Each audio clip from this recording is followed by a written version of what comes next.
Selamat pagi, salam sejahtera. Terima kasih karena bersama dengan saya di Nazilin Unity Channel. Saudara-saudara sekalian, akhirnya walaupun KJ tak masuk PKR, walaupun Syahrir Hamdan tak masuk PKR, walaupun mereka sekarang ini tak tubuh parti baru, walaupun sekarang ini mereka tak ikut politik ataupun tak bertanding dalam PR yang akan datang ini, tetapi akhirnya dua pribadi yang pada pendapat saya sebagai penganalisis dan pemerhati politik bebas, saya berpendapat Khairi Jamaluddin dan Syahrir Hamdan ini ialah pribadi, ahli politik ataupun aset negara yang amat berkualiti yang tidak patut dibiarkan. Mereka ini hanya tunggu masa untuk meletup sebenarnya menjadi pemimpin masa depan yang luar biasa. Diakui sendiri oleh ramai pemimpin yang ada di Malaysia. Tetapi apakan daya, kadang-kadang adalah kesilapan-kesilapan langkah yang kita semua tahu tidak akan terlepas daripada sesiapapun. Namun, berita baiknya ialah ini kali pertama dua pribadi ini, yaitu Khairi Jamaluddin dan Syahrir Hamdan, tampil memuji pendekatan ekonomi madani yang dilaksanakan oleh Anwar Ibrahim dan Rafizi Ramli melalui Menteri Ekonomi tersebut. Wah, kalau pada pendapat saya, kalau sudah Syahrir Hamdan dan juga KJ mengakui pendekatan ekonomi madani yang diumumkan oleh Anwar Ibrahim baru-baru ini adalah pendekatan yang baik, teratur, kemas dan sebagainya, mengapa Anda tak percaya lagi? Sebab dua pribadi ini adalah orang yang boleh kata pemerhati politik bebas Malaysia sekarang. Mereka tidak menyebelahi sesiapa. Kalau kita lihat di dalam live mereka dalam podcast berhenti sejenak, kita boleh lihat mereka ni hentam siapa saja. Siapa saja, isu apa-apa saja pun mereka akan ulas. Tidak pedulilah daripada kerajaan kah, pembangkang kah, mereka akan ulas. Dan yang terbaiknya, KJ dan Syahrir turut mengulas ataupun terus mengkritik, terus memberikan cadangan tentang kerajaan perpaduan yang ada sekarang ini. Kita pernah lihat mereka tetap mengondem ataupun tetap mengomplain. Mereka tetap mengecam beberapa tindakan yang dibuat oleh kerajaan perpaduan. Kita dapat lihat itu adalah sesuatu yang bebas. Tapi apabila mereka memuji pendekatan ekonomi madani yang diumumkan oleh Anwar Ibrahim baru-baru ini, bermaksud itu adalah komen yang telus, komen yang tepat, dan komen yang bertanggung jawab. Kenapa? Sebab tidak memberikan apa-apa keuntungan kepada mereka. Jadi apa yang mereka cakap itu dari hati mereka tanpa ada keuntungan mereka. Melainkan orang yang menyokong kerajaan perpaduan daripada kerajaan perpaduan itu kita tahu itu kepentingan mereka. Tapi kalau orang yang tiada kepentingan langsung yang mengomen, yang memberikan pendapat tentang ekonomi madani yang diumumkan Anwar, itu adalah sesuatu yang sangat positif. Ekonomi madani demi memperkasa rakyat yang dibentang Perdana Menteri Datuk Seri Anwar Ibrahim memberi gambaran visi ekonomi lebih jelas yang dinantikan oleh rakyat, kata bekas Ketua Pemuda UMNO Khairi Jamaluddin. Beliau berkata, dua pergerakan bebas dalam ekonomi, dua pergerakan besar dalam ekonomi yang telah digariskan, iaitu menaikkan ceiling dan lantai juga perkara yang wajar dipuji, kata Khairi Jamaluddin. Perdana Menteri telah melukiskan gambar ataupun lukisan yang jelas. Kita berada di mana? Kekurangan pertumbuhan enjin yang baharu, jurang yang besar antara pendapatan isi rumah dan pertumbuhan ekonomi dalam Malaysia, terjurus dalam kitaran kemalaysiaan dengan gaji rendah dan kurang berdaya saing. Beliau bukan hanya datang, kata beliau bukan hanya datang dengan masalah, tapi dengan penyelesaian. Saya suka ini. Apa yang saya suka, beliau telah menggariskan dua pergerakan besar dalam ekonomi kita. Menaikkan ceiling dan menaikkan lantai, katanya menerusi siaran postcard Keluar Sekejap pada Sabtu. Khairi menambah, dengan menaikkan ceiling, Malaysia mampu terbang jauh menjadi peneraju ekonomi serantau Asia, dunia, destinasi pelaburan serta industri berteraskan digital. Maksudnya, beliau tak halang ekonomi berteraskan modal ini terbang. Tetapi pada masa sama, falsafah ekonomi Perdana Menteri jelas, dia tak mahu siling itu terbang saja. Dalam orde ekonomi liberal, siling saja terbang tapi lantai tak naik, lantai tetap di paras yang sama atau lagi teruk, lantai itu jatuh. Syarikat kita jadi gergasi dunia, pelaburan besar datang ke Malaysia. Tak guna kalau siling terbang, kalau lantai tak naik. Maksudnya, peningkatan hidup rakyat ada kejelasan sekarang, kata beliau lagi. Mendengar ulasan bekas Menteri Kesihatan itu, bekas Naib Ketua Pemuda UMNO, Sahril Hamdan dengan nada seluruh berkata, Khairi bukanlah pro Perikatan Nasional PN seperti didakwa. Kalau sesiapa rasa KJ pro PN, boleh ambil klip 2 minit itu. Bagaimana KJ telah menerangkan begitu jelas naratif ekonomi madani yang dilancarkan Perdana Menteri, kata beliau. Saya setuju, ini adalah dokumen falsafah ekonomi dan hala tuju ekonomi yang paling tuntas selepas model ekonomi baru di bawah Najib, kata beliau lagi. Apa pendapat kamu semua? Sila tinggalkan komen Anda. Adakah dengan pengakuan daripada Khairi Jamaluddin ini, dengan pendedahan daripada poskas keluar sekejap antara Khairi Jamaluddin dan Sahril ini, memberikan kesan besar dalam kempen pilihan raya kali ini. Jangan dilupa, Khairi dan Sahril mempunyai pengikut yang sangat besar dalam kalangan orang muda. Satu kali mereka cakap, pengaruhnya sangat besar. Saya pikir secara pribadi, apa yang dikatakan oleh Khairi Jamaluddin dan juga Sahril Hamdan ini pastinya akan membawa kesan besar dalam kempen pilihan raya pada kali ini. Dan saya rasa ini dapat dilihat menjadi satu kajian lapangan daripada Khairi dan juga Sahril. Adakah apa yang mereka cakap ada pengaruhnya? Kita tengoklah nanti. Sekian dulu untuk kali ini. Jangan lupa tinggalkan komen Anda, tekan butang subscribe. Kita jumpa lagi. Bye-bye. Selamat malam, salam sejahtera. Terima kasih karena bersama dengan saya di Nazlin Unity Channel. Ini satu kejutan bagi Sanusi. Keputusan daripada mahkamah yang paling ditunggu-tunggu Anwar akhirnya mengejutkan Sanusi.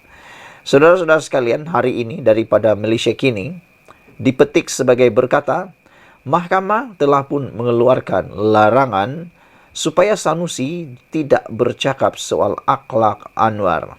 Jadi Sanusi ini dia lebih kena berhati-hatilah dalam kempen kali ini. Kerana kalau dia tersilap cakap macam baru-baru ini, dia tercakap tentang perkara yang sehingga dia dibawa ke muka pengadilan, ke mahkamah gara-gara didakwa dalam akta hasutan kerana dikatakan telah pun didakwa menghina Sultan Selangor dan Sultan yang di Pertuan Agong. Jadi jangan saja sampai kali ini sudah diberi amaran oleh mahkamah, masih juga Sanusi langgar, itu memang akan menyebabkan lebih besar masalah kepada Sanusi. Hari ini mahkamah mengumumkan di Mahkamah Tinggi Alor membenarkan permohonan Perdana Menteri Datuk Seri Anwar Ibrahim untuk mendapatkan injuksi sementara terhadap Menteri Besar Kedah Muhammad Sanusi Maknor bagi menghalangnya daripada terus mengeluarkan kenyataan mengaitkannya dengan perlakuan tidak bermoral. Peguamnya, Sangkara Nair mengesahkan bahawa Mahkamah Sivil membenarkan permohonan ex parte berhubung saman fitnah Anwar terhadap Sanusi.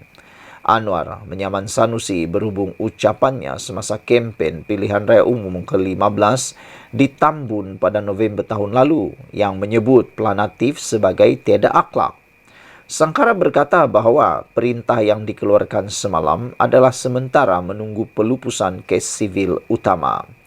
Hakim Mahkamah Tinggi Alor Setar, Mahazan Madtaib memerintahkan Sanusi untuk tidak lagi mengeluarkan atau mengulangi dan menerbitkan kenyataan berkaitan dengan saman fitnah yang difailkan Anwar. Hakim juga memerintahkan Sanusi perlu mematuhi prinsip atau perintah instruksi itu dengan serta-merta selepas perintah berkenan disampaikan kepadanya. Saudara-saudara sekalian, apa pendapat kamu semua? Adakah Sanusi akan terlanjur cakap nanti dalam kempen? Kerana ada netizen yang pernah kata Sanusi ini bagi ucapan tak fikir-fikir dulu terus ucap saja, sehingga kan Zahid Hamidi pun berkata terlanjur kata buruk padanya kata Zahid Hamidi, dan Anwar juga telah pun memberikan kata-kata sebelum ini kepada Sanusi.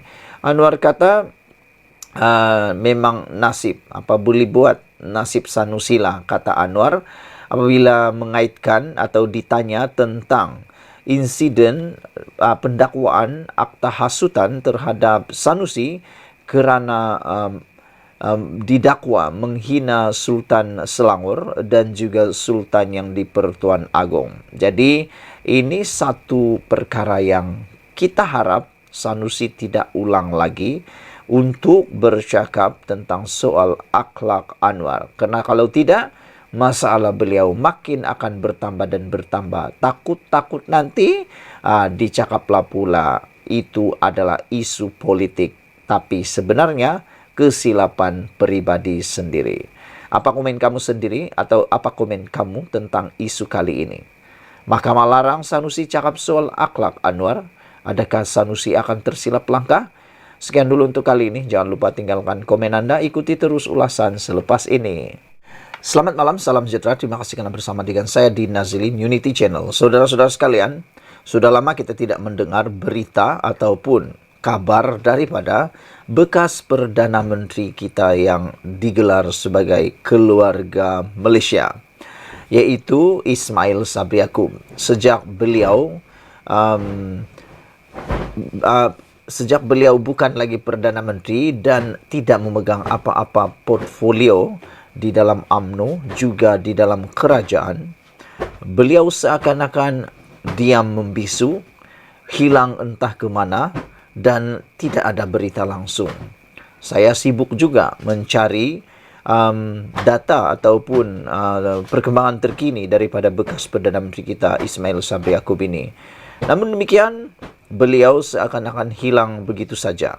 Salah seorang Perdana Menteri yang tiba-tiba hilang begitu saja, selain daripada Tun Abdullah Badawi, beliau adalah antara Perdana Menteri yang apabila telah bukan Perdana Menteri lagi, senyap begitu saja. Namun kali ini Ismail Sabri Yaakob tampil memberikan komen berkaitan siapa yang akan menang dalam pilihan raya negeri akan datang ini. Wah, jadi sebelum saya teruskan, saya sampaikan apa ramalan Ismail Sabri Yaakob. Sila tinggalkan komen kamu semua, apa ramalan kamu dalam pilihan raya 6 buah negeri akan datang ini. Siapakah yang akan menang dan siapakah yang akan kalah, ataupun siapakah yang mungkin akan langsung tak boleh dapat wang deposit mereka.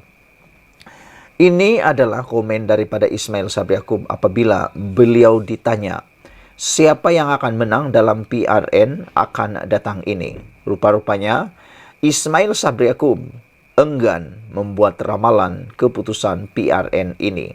Saya pun tak tahu, saya pun tak dapat ramal kenapa Ismail Sabri Yaakob enggan membuat ramalan. Padahal pada pendapat saya, sebagai salah seorang ahli dalam UMNO yang juga barisan nasional dalam kerajaan kerajaan perpaduan, Ismail Sabri Yaakob patutnya memberikan komen yang positif, yaitu sekurang-kurangnya memberikan harapan bahawa kerajaan perpaduan boleh menang. Tapi tak tahulah kenapa Ismail Sabri Yaakob enggan membuat ramalan terhadap keputusan ini. Ialah netizen bagi komen, mereka kata sekurang-kurangnya dia berilah sokongan moral, sekurang-kurangnya kata ada harapan menang, besar kemungkinan menang. Begitu bolehlah kan. Sekurang-kurangnya bagilah motivasi, kata mereka lagi. Ada juga yang menulis mungkin beliau kata begitu sebab beliau kecewa ataupun mungkin tidak berapa selesa apabila melihat Zahid Hamidi makin gah di puncak kepimpinan UMNO. Datuk Seri Ismail Sabri Yaakob enggan meramal kemenangan mana-mana parti dalam pilihan raya akan datang ini. Bekas Perdana Menteri memberi alasan tidak mahu melemahkan semangat jentera Barisan Nasional dalam PRN di Kedah, Pulau Pinang, Negeri Sembilan, Selangor, Terengganu dan Kelantan. Kalau kata 51 nanti, mungkin Demrasle melemahkan semangat jentera kata kita. Mungkin jentera kita, pembangkang pula, lebih bersemangat. Jentera dia, kata beliau. Ada pro dan kontra kalau kita beri pandangan, kata beliau. Yang pentingnya sekarang ini, saya dah kata BN mana-mana pun kita anggap sebagai underdog, bukan pilihan supaya kerja lebih kuat, kata beliau lagi. Usaha kita lebih daripada biasa. Kalau semua bekerja keras, saya yakin kita boleh menang. Katanya selepas program sepetang calon DUN Dewan Undangan Negeri Johor, Saiful Yazan Sulaiman. Bekas Perdana Menteri itu sebelum ini meramalkan PN akan menang muda. Bekas Perdana Menteri iaitu Tun Dr. Mahathir Mohamad sebelum ini meramalkan PN akan menang muda 5-1 dalam PRN akan datang. Dr. Mahathir berkata gabungan itu mempunyai potensi baik untuk mengekalkan kuasa di Kelantan, Terengganu dan Kedah dan merampas Selangor serta Negeri Sembilan namun tidak dapat menembusi Pulau Pinang. Mengulas lanjut, Ismail Sabri yang juga ahli Parlimen Berar berkata, BN perlu bersikap underdog agar jentera parti bekerja lebih kuat dan memastikan kemenangan. Katanya sekiranya mereka terlampau yakin, pihaknya khawatir akan menyebabkan mereka kalah dalam pilihan raya. Ini pernah berlaku di Parlimen Pekan kalau tidak silap saya. Ada satu perkampungan orang asli, ada 5 pengundi. Kita kata, takkan 5 pengundi itu menyebabkan kita kalah.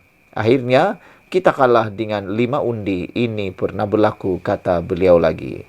Sekian dulu untuk kali ini. Jangan lupa tinggalkan komen anda, tekan butang subscribe. Kita jumpa lagi. Bye-bye. Hai, selamat malam, salam sejahtera. Terima kasih kerana bersama dengan saya di Nazilin Unity Channel. Kempen pilihan raya negeri PRN 6 buah negeri makin hangat dan makin panas. Ini apabila mereka saling serang menyerang dan mengeluarkan pendedahan demi pendedahan yang membuatkan kita semua terkejut. Pendedahan terkini daripada parti kerajaan perpaduan daripada Harapan Daily menulis Sanusi gagal takbir negeri sendiri sampai ahli PAS bertanding calon bebas. Wah, ini memang menarik. Adakah ini punca atau ini bukti bahawa Sanusi adalah pemimpin yang gagal mentakbir negeri Kedah sendiri? Saudara-saudara sekalian, sila tinggalkan komen anda untuk isu kali ini. Pengerusi Pakatan Harapan PH Kedah, Datuk Mahfuz Omar, menyifatkan Datuk Seri Muhammad Sanusi Maknor gagal mentakbir kerajaan negerinya atau negerinya sendiri sehingga 2 ahli PAS di Langkawi bertanding sebagai calon bebas pada pilihan raya negeri PRN Ogos depan. Menurutnya, keharmonian yang diwar-warkan Perikatan Nasional sebelum ini sebenarnya tidak berlaku kerana 2 bekas pemimpin PAS di pulau itu tidak bersetuju bersatu dicalonkan mewakili PN di DUN Air Hangat dan KUA. Saudara-saudara sekalian, kita tahu sebelum PRN ini berlangsung, seringkali para pemimpin daripada parti ataupun gabungan Perikatan Nasional, seringkali mereka menterjemahkan dan mengecop Perikatan Nasional sebagai sebuah parti yang bebas rasuah, yang bersih dan dikatakan tidak mempunyai masalah dalaman. Rupa-rupanya, menurut Mahfuz Omar, itu adalah satu penipuan atau pembohongan. Kerana dibuktikan, kata Mahfuz Omar, bahawa sebenarnya tidak berlaku keharmonian dalam Parti Perikatan Nasional kerana ini dibuktikan dengan 2 bekas pemimpin PAS di Pulau Langkawi tidak bersetuju bersatu dicalonkan mewakili PN di DUN Air Hangat dan KUA. Dia, iaitu Muhammad Sanusi, kata Mahfuz Omar, gagal di negeri sendiri menguruskan soal agihan rundingan kerusi sehingga tiada kerusi ditandingi PAS di Langkawi. Mereka, ahli PAS, sangat kecewa. Saya tahu kerana Mazlan anak buah saya dahulu ketika kami sama-sama dalam PAS, kata beliau lagi. Mereka menceritakan bagaimana bersatu yang langsung tidak memperdulikan dan mengambil tahu mengenai PAS di Langkawi selepas menang pilihan raya umum ke-15 PRU 15. Wakil rakyat langsung tidak bertanya kabar. Mereka sangat kecewa. Sebab itu mereka harap paling tidak Dun Kuah ditandingi calon PAS. Sebaliknya tidak berlaku, katanya pada sidang media di Pusat Operasi Pilihan Raya Dun Alur Mengkudu hari ini. Pada masa yang sama, Mahfuz yang juga Naib Presiden Amanah mengakui terkejut apabila anak Allahyarham Tan Sri Nik Abdul Aziz Nik Muhammad Abduh yang membawa perwatakan bekas Marsyidul Am tidak dicalonkan di Kelantan. Beliau menyifatkan adalah malang apabila pemimpin atau pimpinan PAS tidak menghiraukan legasi Nik Aziz, malah seperti mahu memadamkannya ketika ini. Mengulas lanjut, Mahfuz berkata, beliau percaya tindakan dua pimpinan PAS di Langkawi bertanding sebagai calon bebas turut mendapat lampu hijau kepimpinan PAS pusat bagi menyatakan rasa tidak puas hati mereka kepada Bersatu. Disebabkan apa yang berlaku kepada Perikatan Nasional ketiga ini, beliau yakin PHBN kini dalam landasan terbaik, mengekalkan 16 kerusi DUN milik penyandangnya selain hanya memerlukan tambahan 3 lagi kerusi bagi mendapatkan majoriti mudah membentuk kerajaan negeri. Kegagalan pimpinan PAS mengawal ahli juga berlaku apabila mereka memboikot pencalonan Presiden Gerakan Datuk Dr. Dominic Lau di Dun Bayan Lepas. Ini berlaku kerana PAS mahu mengharapkan sokongan pengundi Cina sehingga sanggup menyerahkan kerusi itu kepada rakan sekutu.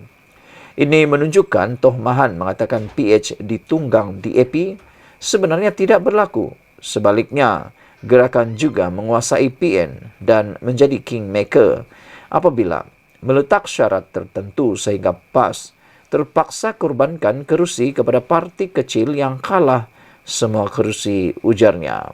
Sekian dulu untuk kali ini. Jangan lupa tinggalkan komen anda, tekan butang subscribe. Kita jumpa lagi. Bye-bye.